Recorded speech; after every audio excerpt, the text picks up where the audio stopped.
మీరు వింటున్న మహాభారతం కేవలం ఒక యుద్ధ కథ కాదు, ఒక తల్లి కన్నీళ్ల కథ, ఒక తండ్రి నిస్సహాయత, ఒక మనవడి భవిష్యత్తు కోసం ఒక తాత పడిన వేదన.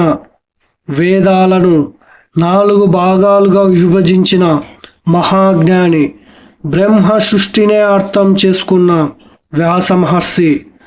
ఆయన తన జీవితంలో చివరి రోజుల్లో హిమాలయాల్లో ఒంటరిగా కూర్చొని వెక్కి వెక్కి ఏడ్చాడు. ఎందుకు? సాక్షాత్తు సరస్వతీదేవి వరం పొందిన వ్యాసుడికి ఏం తక్కువైంది? ఆయన వేడుపు విని సాక్షాత్తు బ్రహ్మదేవుడే దిగి రావాల్సి వచ్చింది. బ్రహ్మదేవుడు వచ్చి, నీ దుఃఖానికి కారణం ఏమిటి వ్యాస అని అడిగితే, వ్యాసుడు చెప్పిన ఒక్క మాటకు 3 ముహూర్తులు కూడా షాక్ అయ్యారు. ఆ ఒక్క మాటే ఈరోజు మనం పూజించే మహాభారతంగా మారింది. ఆ మాట ఏంటి? వ్యాసుడు ఎందుకు ఏడ్చాడు? మహాభారతం రాయడం వెనుక ఉన్న ఆ షాకింగ్ కారణం ఏమిటి? ఈ ఒక్క గంటలో మీ జీవితాన్ని మార్చే అతి పెద్ద రహస్యాన్ని తెలుసుకుంటారు. వీడియోని చివరి వరకు మిస్ అవ్వకండి, ఎందుకంటే చివరి 5 నిమిషాల్లో వ్యాసుడు మన కలియుగం గురించి చెప్పిన ఒక భయంకరమైన నిజాన్ని మీకు చెబుతాను. వ్యాసుడు అసలు పేరు కృష్ణద్వైపాయనుడు. యమునా నది మధ్యలో ఉన్న ఒక ద్వీపంలో సత్యవతికి పరాశర మహర్షికి పుట్టాడు. పుట్టగానే యవ్వనంలోకి వచ్చేశాడు. తల్లికి నమస్కరించి, అమ్మ నువ్వు తలచినప్పుడు నేను వస్తాను అని చెప్పి తపస్సుకు వెళ్ళిపోయాడు. అలాంటి వ్యాసుడు వేదాలను విభజించాడు, 18 పురాణాలను రాశాడు. అయినా ఆయన మనసులో ఏదో వెలితి. ఎందుకో తెలుసా? ఆయన రాసిన పురాణాలు దేవతల కోసమే, జ్ఞానుల కోసం, కానీ సామాన్యుడి కోసం, మనలాంటి వారి కోసం ఏమీ రాయలేదని ఆయనకు అర్థమైంది.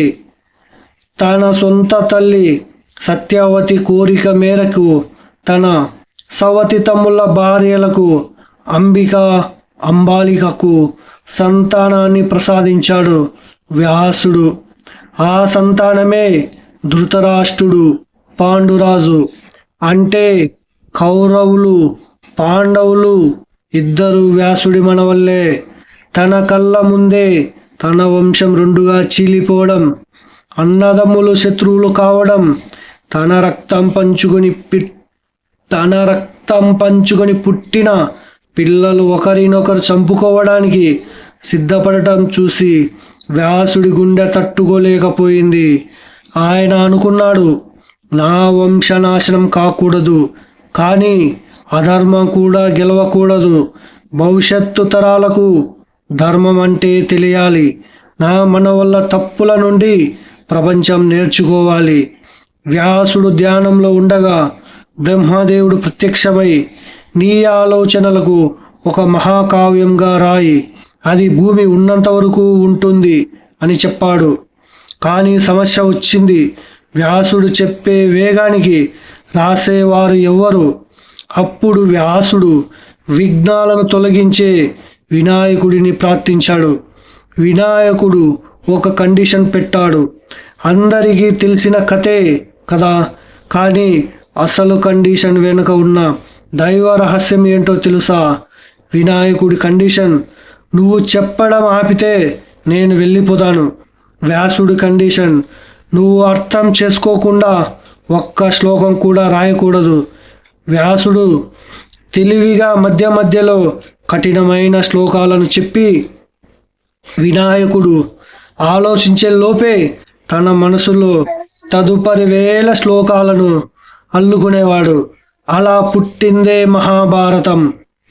వ్యాసుడు మహాభారతాన్ని ఎందుకు రాశాడో ఇప్పుడు అసలైన క్లైమాక్స్.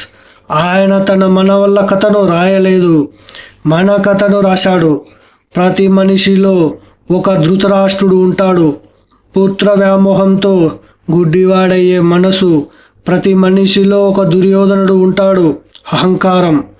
ప్రతి మనిషిలో ఒక ధర్మరాజు ఉంటాడు, ధర్మం తప్పకూడదనే తపన.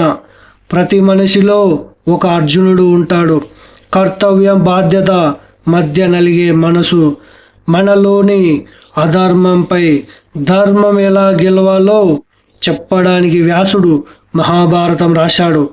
ఇది కేవలం గత చరిత్ర కాదు, మన భవిష్యత్తుకు మార్గదర్శి.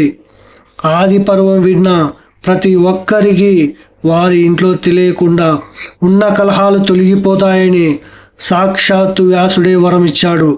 ఈ కథ మీకు నచ్చితే, మీ కుటుంబంలో ధర్మం నిలబడాలని కోరుకుంటే ఈ వీడియోని ఒక 5గురికి షేర్ చేయండి.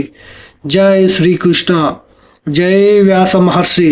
తదుపరి వీడియోలో గంగాదేవి తన 7గురు బిడ్డలను ఎందుకు చంపింది అనే దాని వెనుక కన్నీళ్ళ కథతో కలుస్తాం.